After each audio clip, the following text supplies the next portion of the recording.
আপনার নাম কি? ইন্দ্রাণী। এই দেখুন, একটা বিপদ হয়ে গেছে। মানে কিছু মনে করবেন না, আমি এসেছি আপনাকে ধরে নিয়ে যেতে। আমার অপরাধ? না, অপরাধ অপরাধ আপনার নয়, অপরাধ আমারও নয়, বুঝলেন? অপরাধ হচ্ছে এই জয়ন্তী। মানে এই জয়ন্তীর মুখে আপনার কথা শুনে শুনে মা আর বৌদিরা একবারে খেপে গিয়েছেন। তা আপনি যদি দয়া করে আমাদের বাড়িতে গিয়ে আপনার অমূল্য সময়ের খানিকটা অপব্যয় করেন তাহলে।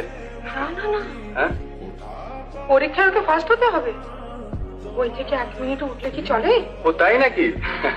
আপনি কিন্তু ভুলেও এই কাজ করবেন না। আচ্ছা, আর পরিচয় যদি আপনি জানতে চান তাহলে তিনি আপনার সামনেই দাঁড়িয়ে আছেন, শ্রী সুদর্শন দত্ত।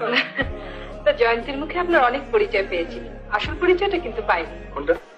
আপনি কিন্তু বিনয়। ও, তা আমি রাজি আছি। কিসের? ওই যে বহুমূল্য সময়ের খানিকটা অপব্যয় করতে। মাঝে মাঝে কাবো